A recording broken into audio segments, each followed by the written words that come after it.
Au nom du Père, du Fils et du Saint-Esprit. Amen. Mes très chers frères et sœurs, nous célébrons aujourd'hui saint Amand de Strasbourg, que la tradition voit comme le premier évêque de la ville. Nous sommes aux alentours de 340 à 350 après Jésus-Christ.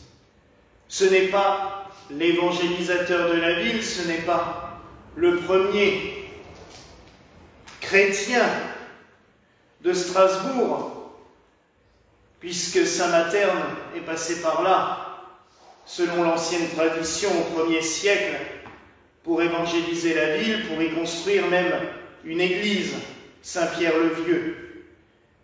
Il a construit aussi le Dom Peter et une chapelle à Hel.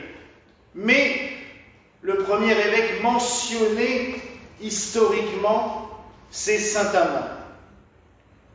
On le trouve mentionné dans des listes d'évêques de 2 conciles qui se tinrent dans des villes impériales, puisqu'à l'époque nous étions encore sous l'Empire romain. Le concile de Cologne en 346 et le concile de Sardique en 347 mentionnent nommément Amandus, épiscope d'Argentoratum, donc la ville de Strasbourg. C'est à peu près la seule chose que nous connaissons de ce saint. La deuxième chose, c'est que depuis des temps immémoriaux, ces reliques sont conservées dans une châsse dans l'église Saint-Pierre-le-Vieux. Donc, cette église qui est considérée, je le rappelle aussi, parce que nous connaissons notre cathédrale bien située en plein centre-ville avec sa grande tour, mais la première cathédrale de Strasbourg, c'était l'église Saint-Pierre-le-Vieux. C'est là où il y avait le premier siège épiscopal, c'est là que saint Amand aurait siégé, et c'est là que ces reliques ont reposé, et maintenant la châsse reliquaire est toujours dans la sacristie, malheureusement, avec l'autre châsse qui contient les reliques de sainte Brigitte de Kildare. Ils sont posés de chaque côté du meuble de sacristie sur des étagères. Je préférerais qu'ils soient dans l'église entre nous, mais bon. Au moins, ça m'a permis, en tant qu'enfant de cœur, vu que j'ai servi longtemps dans cette église étant ado, de pouvoir les vénérer régulièrement, et notre cher frère Antoine aussi, puisque lui aussi a été enfant de cœur dans cette église pendant 1 an, avant le départ de l'ancien curé qui était un ami. Voilà, en gros, tout ce que nous savons de saint Amand. Vous allez me dire, c'est vraiment pas grand-chose. Après, nous pouvons nous baser sur l'ancienne liturgie et ce que nous venons de chanter. Parce que ces textes-là remontent aux temps médiévaux, donc nous sommes déjà un peu plus proches de lui. Et l'église de Strasbourg a, dès les premiers textes liturgiques consacrés à saint Amand, insisté sur ce parallèle entre son ministère épiscopal et l'évangile du bon pasteur. Il est un pasteur fidèle, un pasteur qui est préoccupé par le soin de son troupeau, du troupeau qui lui a été confié. Vous allez me dire, ça devrait être le principe de tous les évêques. Logiquement, oui. Je rappellerai juste que, aux temps médiévaux, on a peut-être aussi insisté beaucoup sur la figure de saint Amand comme un bon pasteur et un bon évêque, parce que pendant longtemps, les évêques de Strasbourg furent tout sauf des modèles de vertu et de soins de leurs fidèles, puisque nous avions quand même cette habitude un peu grotesque et qui maintenant, de notre point de vue, semble totalement illogique, c'est que pendant longtemps, les évêques de Strasbourg étaient avant tout un seigneur féodal, prince-évêque, mais qu'ils avaient totalement oublié qu'il fallait être un vrai prêtre et un vrai évêque. Ainsi, nous avons vu des évêques de Strasbourg devenir prêtres et évêques des années et des années après leur nomination. Voire même certains évêques de Strasbourg qui n'ont jamais célébré la messe de leur vie. Ah oui, il y avait systématiquement un évêque coadjuteur qui, lui, était réellement évêque et s'occupait en gros de tout le boulot spirituel. Le boulot temporel revenait donc à l'autre, qui préférait généralement vivre dans son château de Saverne, qui était plus agréable à ses yeux que dans cette ville de Strasbourg, que, en plus, la plupart des évêques de Strasbourg détestaient copieusement. Je rappelle quand même qu'on a un évêque de Strasbourg qui a fait la guerre à sa propre ville, qui a jeté l'interdit sur sa ville, qui a interdit aux prêtres de donner les sacrements dans sa ville pendant des années, au point que la ville a dû faire la guerre à son évêque, et Dieu merci, l'empereur du Saint-Empire romain s'est ligué avec la ville contre l'évêque, et l'évêque a été foutu dehors à coups de pied bien placé, heureusement. Mais pour dire que c'est peut-être aussi pour cela que dans l'histoire du diocèse de Strasbourg, on a tant insisté à partir de l'époque médiévale sur cette figure de saint Amand comme le bon berger, le bon pasteur, un pasteur soucieux de ses fidèles. C'est peut-être aussi pour cela qu'en parallèle, on a fait de saint Arbogast, le 7e évêque de Strasbourg, un saint et le patron du diocèse, pour rappeler que oui, il y a eu des bons évêques à un moment donné et qu'il fallait y revenir d'urgence. Malheureusement, il a fallu la Révolution française pour se débarrasser des évêques seigneurs, pour revenir à des évêques qui soient vraiment intéressés par le fondement même de leur ministère, c'est-à-dire de s'occuper de leurs fidèles et de leurs brebis. C'est une tâche ardue. Et des fois, ça me fait sourire de devoir prêcher sur ce ministère, puisque j'essaye de le connaître assez bien. Il y a encore des choses à modifier et à corriger, j'en suis certain aussi. Mais on ne s'imagine pas, et je me mets souvent à la place des fidèles, parce que je l'ai été quand même pendant très longtemps. C'est facile de dire, oui, l'évêque il fait pas ci, l'évêque il fait pas ça. C'est plus difficile à dire, c'est plus facile à dire qu'à faire. Et quand je vois des fois ici, ça va, on a une dizaine de prêtres et de religieux à gérer, ça va, même si des fois c'est compliqué. Mais quand j'imagine un évêque qui doit gérer 600 prêtres, ou sur Paris, ça se compte en plus de 1000, là je me dis, ouais, il faut quand même être courageux, il faut être... parce que le Seigneur nous donne toutes les grâces possibles, mais le temporel a quand même souvent tendance à prendre le dessus, et c'est extrêmement compliqué. Donc mes frères et sœurs, aujourd'hui je vous inviterai aussi à prier pour les évêques, pour le vôtre qui est devant vous, mais aussi pour tous les autres, parce qu'ils en ont besoin, un grand besoin. C'est pas évident. Alors oui, il y en a qui font encore des bêtises, on le sait. On a vu malheureusement le pauvre diocèse de Strasbourg, ce qu'il a vécu les dernières années, les derniers mois. Ce n'est toujours pas fini, puisqu'il n'y a toujours pas d'évêque nommé sur le diocèse de Strasbourg.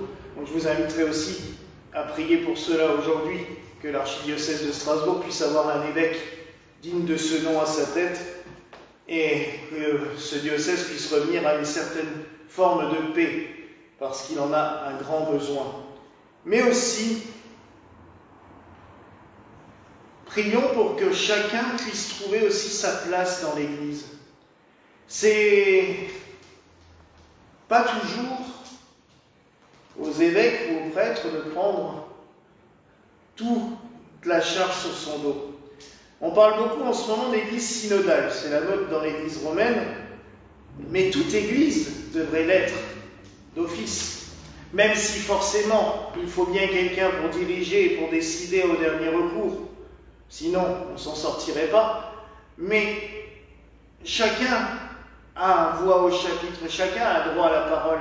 Les églises ne sont pas des dictatures. Ça serait trop beau. Non, je rigole. Mais les églises ne sont pas des dictatures, au contraire. Je pense même que c'est là qu'on a inventé en premier le concept de démocratie. parce que les évêques étaient toujours entourés d'un chapitre, c'était des parlements locaux, hein. L'Église a inventé la démocratie avant qu'on nous en fasse tout un tintamarre du matin au soir. Donc, que les églises continuent à vivre telles qu'elles sont, mais il ne faut pas oublier non plus le ministère sacré. C'est un petit peu ce qui me fait peur quand je lis certaines publications à propos de ce synode qui a lieu actuellement. C'est qu'on voudrait oublier, en accusant de cléricalisme, alors ça c'est l'accusation c'est la même accusation qui a été faite durant la Révolution française, on a vu ce que ça a donné, des centaines de martyrs. Et le résultat des courses, on est revenu quand même à ça après. Il faut des ministères ordonnés. Et je ne prêche pas pour sauver mon poste, hein, parce que comme je vous le rappelle, chez les Gallicans, c'est gratuit ce qu'on fait, donc on ne perd rien. Si demain on n'est plus prêtre ou évêque, on ne perd rien, hein, donc il n'y a pas à défendre quoi que ce soit. Mais on a besoin des ministères ordonnés. Le Seigneur a instauré les apôtres, il a instauré les disciples. C'est pas pour rien. C'est pour que l'Église, elle fonctionne ainsi. Donc quand j'entends qu'on voudrait donner des postes d'évêques à des laïcs, c'est ce que réclament certains, oui, et alors c'est qui va faire les ordinations, c'est qui va faire... Donc en fait, il faudrait 2 évêques dans un diocèse, un évêque laïque, c'est ce que font nos frères protestants, mais des fois, ils ont aussi du mal à s'en sortir avec ça. Donc il y aurait un laïc qui gérerait les affaires temporelles et un religieux qui serait juste là pour bénir. Et puis ça finirait en guerre civile parce que les uns et les autres ne seraient jamais d'accord ensemble, parce que vous savez pertinemment que les affaires du temps ne sont jamais celles de l'Église. Et on l'a côtoyé parce qu'on a vu une communauté qui fonctionnait comme ça. On a bien vu que le spirituel face au financier n'arrive jamais à gagner. C'est toujours le financier qui passe en premier. Donc il faut aussi prier ce soir tout particulièrement pour que le ministère épiscopal et sacerdotal puisse garder sa valeur, sa fonction. C'est pas évident, c'est très compliqué. Parce que c'est la première chose qu'on essaie de faire sauter systématiquement. On l'a vu lors des différentes réformes de l'Église au cours des siècles. Hein. Et généralement, ça ne mène pas loin. Puisque d'ailleurs, 80% des églises issues de la Réforme sont revenues au ministère épiscopal et sacerdotal par la suite. L'Église anglicane, elle est supprimée totalement le sacerdoce et l'épiscopat, ils y sont revenus, en demandant la succession apostolique d'ailleurs. Les églises luthériennes du nord de l'Europe, et même une grande partie de l'église luthérienne d'Allemagne, est revenue au fonctionnement des évêques et des prêtres. Mais il faut garder aussi ce système de dialogue avec les fidèles. Ainsi, l'élection de l'évêque. C'est ce qui se faisait à l'époque de Saint-Amand. C'est ce que nous avons fait, c'est ce qui a été fait pour moi il y a presque 11 ans, bientôt. C'est ce qui a été fait pour le Père Glenn l'année dernière, puisqu'à la fin de la procession, le synode, nous avions décidé en synode la veille que nous voulions faire de Glenn un évêque, et le lendemain, tu étais là, quand il y a eu la procession, nous avons demandé aux fidèles, est-ce qu'ils sont d'accord? Et tout le monde a dit oui, mais tout le monde aurait pu très bien dire non. Et le synode aurait dû aussi, ça m'aurait surpris quand même, parce que tout le monde l'aime bien, mais ça aurait pu arriver. À Rome, ils ont eu des élections pontificales et ils se sont fait avoir comme ça. Parce que certains, à l'époque où le pape était encore élu par tout le peuple de Rome, les cardinaux mettaient des copains à eux en avant en disant oui, ça va être lui et tout. Et les fidèles allaient chercher un moine au fin fond d'un couvent et tout ça dont ils connaissaient la réputation de sainteté, et puis ils l'emmenaient sur le trône de Saint-Pierre. Hein. Et personne ne pouvait rien dire. Parce que les fidèles avaient connaissance de la sainteté de telle personne. C'est ce qui s'est passé d'ailleurs avec Saint Léon IX, le pape alsacien. Hein. Léon IX est arrivé. L'empereur voulait qu'il soit évêque, qu'il soit pape. Mais lui ne voulait pas du tout. Il s'est habillé en moine, en pauvre moine. Il est arrivé à Rome. Et le peuple, qui savait qu'il était un homme saint, parce que sa réputation l'avait précédé, est allé le chercher. Et ils l'ont emmené sur le trône de Saint-Pierre. Et ils lui ont dit que vous vouliez ou pas, c'est comme ça. Donc le peuple est important dans l'Église.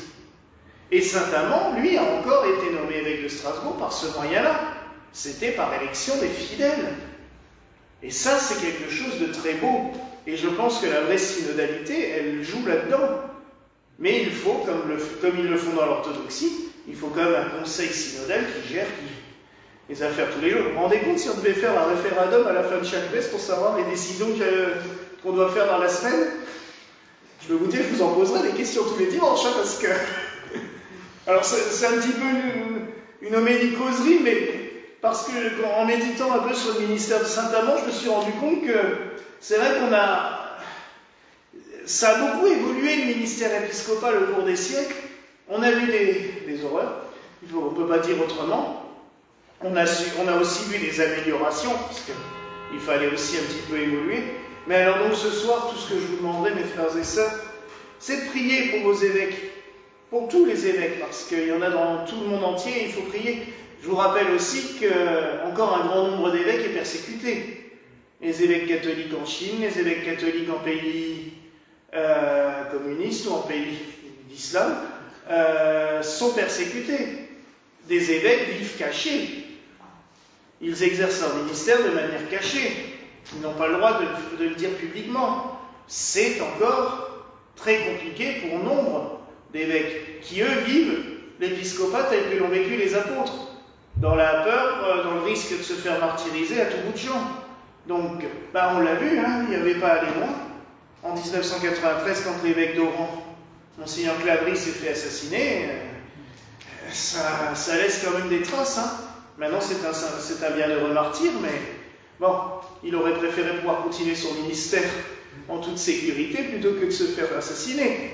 Mais donc, vous voyez que c'est un ministère qui est toujours très compliqué aussi. Donc ce soir, prions pour eux, aussi pour tous les évêques qui exercent leur ministère dans un monde de souffrance. Prions aussi pour les évêques de Terre Sainte qui doivent gérer aussi beaucoup de choses en ce moment. Prions enfin aussi, comme je vous l'ai déjà demandé avant, pour le diocèse de Strasbourg qu'il puisse retrouver une paix et un évêque, un bon pasteur sur le siège de Saint-Amand, justement. Voilà la grâce que je me souhaite ce soir au nom du Père, du Fils et du Saint-Esprit. Amen.